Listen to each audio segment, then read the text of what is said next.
guys, and welcome back to the channel. So in today's video we're going to be talking about Deathless Thanos. We finally do have full abilities, and I must say that are, well, fairly few things I do want to talk about, and some things that I am quite worried about as well, because he's going to be a good attacker, but he's also definitely going to be an annoying defender. But first let's take a look at his rotation from the deep dive here. As we can see, he has access to armor shatter on his heavy attack, but you do have to sacrifice 30 of your charges. Then every time you get over 10 charges, you do have this counter punch mechanic, kind of like Killmonger and Jabari Panther. And you definitely want and have to use that, because that gives you additional points of utility, such as a panic debuff, which lets you bypass, miss, and evade. And also, obviously, counterpunching grants you more charges, so you can access more counterpunching and you can gain more abilities and effects. So, 2 level 1s can ramp him up fully. In most fights, you will likely not need that by the looks of it, but yeah, 2 you should be just fine. And then, obviously, you do have the level 2, which has big dot corrosion, which is a physical damage type similar to Rupture, except nothing is immune to that. And it increases in potency if you do reduce opponent's armor rating. And yeah, that is Thanos. He does look quite good. He does indeed look quite good. I do not know entirely for certain how good of a miss and evade counter he would be. But utilizing that counter punch mechanic, he does seem to have quite decent amount of damage. I do like his Energize, because that improves his combat power rate quite greatly, and that's always crucial to get your special attacks quicker. He does have a bit of regen as well after his level 1s, if you have consumed the charges, and you know that lets you mitigate any block damage. You take Y counter punch, and then you obviously can access some fairly big yellow numbers thanks to the Furies and armor shatter. So let's jump to the full list of abilities and break them down. So he does have quite massive amount of health. So as a 7-star rank 3, he has 100,000 health. So if we go to Aunt May and select 7-star rank 3s that we do have in here, because unfortunately Aunt May hasn't been updated, that 103 would put him above Maestro, above Thanos, above Werewolf Knight, only below champions like Sasquatch and King Groot. So he will have absolutely massive health pool. Attack is 5375, and if we compare that, that's not the highest at all, but again, keep in mind he does have quite a lot of Furies.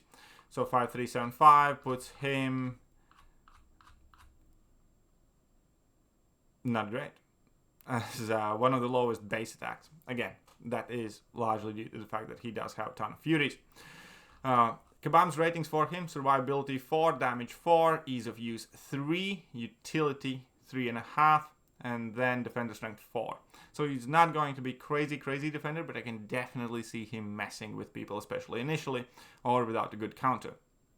So the strengths is damage flexibility, because he does have access to big yellow numbers, big orange numbers, and big red numbers, which a lot of it is physical amount of damage, so physical resist is going to be one of his weaknesses. Sustain, the Mad Titan is hard to kill because of his massive health pool, above average armor rating, his protection mechanic in regeneration.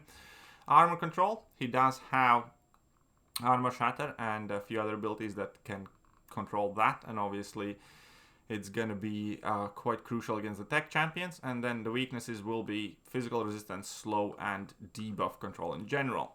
So the abilities, Thanos' long reign in deep space has given him immunities to cold snap, frostbite, and poison. So, you know, fine. Mainly it's the poison immunity that matters here, as all of the Hulks have it. And then cold snap immunity, I suspect it's kind of like to slow down Kate Bishop. I think Kabam is actively taking steps to slow down Kate Bishop, because I don't think it's coincidence that I believe idol champions are also cold snap immune. Whatever. Let's move on. Necrotic energy. So gain 1 necrotic energy when landing a hit as a defender, gain 2 when opponent strikes Thanos or his block. Thanos starts each fight with an indefinite Energize buff, increasing his combat power rate by 15%. Increased by 0.5% flat per necrotic energy, or by 1% flat as a defender. The potency of this buff can only be modified by Thanos. When this Energize is removed or prevented, it restores itself after 8 seconds. Here is a key thing though: he gains 2 of these necrotic energies as a defender when you strike him or his block. So Unstoppable, Scion of Chaos. For every 10 necrotic energy he would gain, Thanos gains a counterpunch charge for 24 seconds or 12 as a defender, max stacks 2. Thanos does not spend charges while unstoppable, executing a well-timed block, or when blocking non-final hits of special attacks. Thanos would gain a counterpunch charge while at max stacks. He instead gains an unstoppable passive for 3 seconds. This is going to be a key thing right here and right now, because as a defender, if you land a single combo on him, he gains 10. So he gains 1 counterpunch charge. If you land another combo on him, he gains a second counterpunch charge. If you land the third combo on him, he goes unstoppable and counterpunches you, because he would be in max charges. So in order to deal with him and his massive health pool, you would have to either have a slow or kind of have a very slow playstyle, I suppose, because that unstoppable is going to be pesky. You cannot be aggressive against him at all by the looks of it, which kind of leads me to believe he can be actually very, very annoying on defense. So getting unstoppable inflicts a panic debuff for 5 seconds. Panic debuff prevents evade and miss. Interrupting the opponent's attacks with a heavy attack or while unstoppable grants +5 necrotic energy and pauses personal furies and armor shattered for 8 seconds. Super useful. And then Master of War heavy attack. Charging heavy attack after landing an uncombo ending attack inflicts a stun passive, so he can, do 4 hits into heavy attack. Each hit either pulverizes 1 armor up effect, or if any are active, or inflicts an instant corrosion if not, both dealing 716 damage. Obviously this would get multiplied by the furies, and so like this you can get rid of armor ups individually. On the final hit or when cancelling this attack with a special 1 or 2, consume 30 necrotic energy to inflict a non-stacking 4000 armor break debuff and armor shatter debuff for 16 seconds. That's massive, that's big, but you have to have those 30 necrotic energy. This is going to be an issue if you're going to be using him unawakened, because if you are using him awakened, he will start with some extra charges. If not, it's going to be difficult to get the 30 necrotic charges, because your special attacks kind of use them up as well. So it's going to be interesting how you can manage him unawakened. Thanos does not inflict armor shattered if already active, with more than 25% its duration remaining. Okay. Special attack 1, Genesis Blast. On activation, gain a Fury buff, increasing attack rating by 1000 for 16 seconds max. That 1000 Fury, because these are the stats of 6-star, max out 6-star, would equate to 30%, 25% type of Fury, because he has 3.5k attack as 6-star. So there you go. So it's about 27% Fury on the quick maths here, which at 4 would be 100 some, and then at 2 would be 200 some. So it will to be determined how many of these you need to get. But so you get 1 Fury for activating a special attack. Then first hit consumes 20 necrotic energy. Each subsequent hit has 40% chance to grant an additional Fury. If the energy was consumed, then the chance is 100% instead, and you get 4 Furies from your level 1. After the final hit, gain a non-stacking Genesis passive for 10 seconds, allowing Thanos passively regenerate 2% of all of the damage taken by the opponent. So this is how you can regen back the counterpunch chip damage, basically. Right, special attack 2. Some projectiles in this attack are nothing but a bad dream. The real ones ignore 80% of the opponent's block proficiency and armor rating. This is actually very gnarly because of him being his defender. You never basically want him to use his level 2 as defender, I feel like. Each hit inflicts a 1790 corrosion debuff over 8 seconds. Again, this would scale with the Furies, so that could be significantly more potent. And consumes 15 necrotic energy to apply 2 additional debuffs. So you can stack up quite few of these if you have the necrotic energy. As a defender though, Thanos consumes 10 energy to start a 0.75 second timer when the opponent dodges backwards. During this attack, dodging again while this timer is active inflicts an instant corrosion. So you're going to be taking basically, you're going to have to be either extremely precise in catching which projectiles are fake and then dodging them and hoping that they do not come together, or you're going to end up taking unavoidable damage anyways. That on top of him being tanky, you know, I think could spell an issue. Special attack 3, Apathesis. Again, I doubt that this is going to be used by most of the people, but the first time each fight this attack is used, Thanos draws on the power of the Evolution Stone and permanently increases his maximum necrotic energy by 20. Additionally, he gains 1 more energy when striking the opponent with medium attacks. So you would be gaining much more of the energy. Inflict an indefinite corrosion passive, dealing 90 physical damage per second, max stacks 10. Just fine, again, this would scale with the Furies. One ability that I didn't read is his protection. The first time he loses 25% of his health, he gains a 40% protection for a few seconds. It can kind of help you, I suppose, to not get KO'd immediately, but it's primarily going to be defensive, kind of like slow down ability, I feel like. Also, Awakened ability. Personal effects expire up to 40% more slowly and gain up to 100% increased ability accuracy, scaling with necrotic energy. These bonuses have half potency at 0 energy. Okay. At the start of Thanos' first fight, each quest as an attacker and each fight as a defender, he gains 30 necrotic energy. This does not grant counterpunch charges and cannot happen again until Thanos' teammates win a fight. And this is where it's super important. This is like the most important ability. Obviously, personal protections gain +1 flat % potency per necrotic energy. That's more of a defensive ability. It's like fine. This is super useful because your buffs effectively effects last longer and you have increased ability accuracy. So that is super helpful as well. But this is the key aspect here because if Awakened, he starts the fight with 30 necrotic energy and he can do what you saw in the showcase. He can start with that armor shatter, significantly increasing his hit damage, and then you can go in the fight. If your Thanos is unawakened, the armor shatter is going to be quite tricky to execute whilst maintaining your damage rotation as well. So that's kind of the key thing.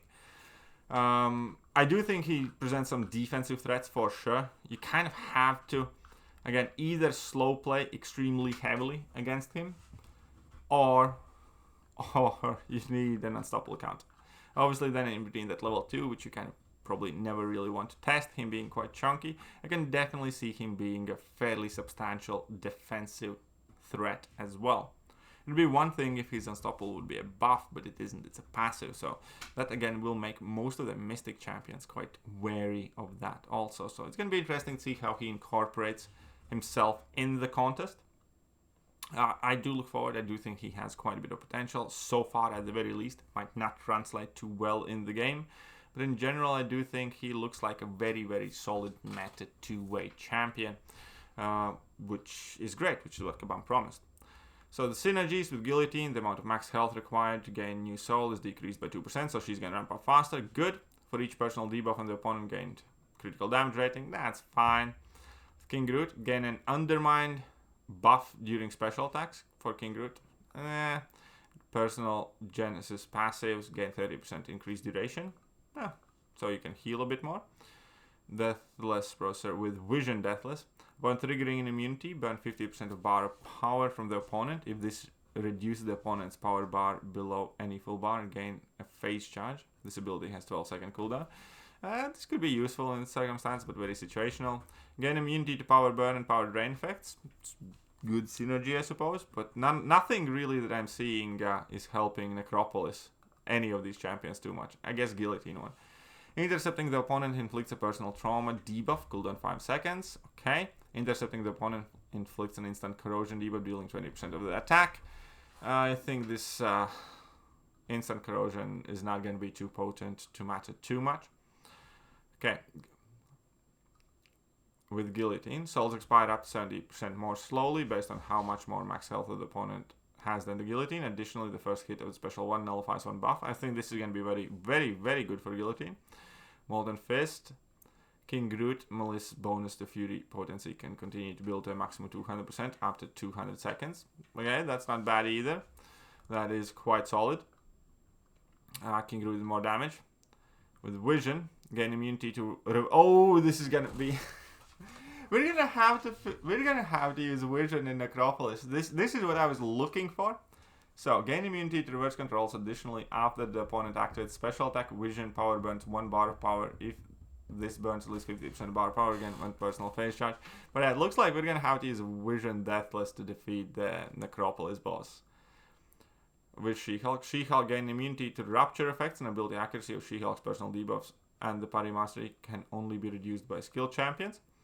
Okay, so, you know, it's fine, it's good, but, yeah.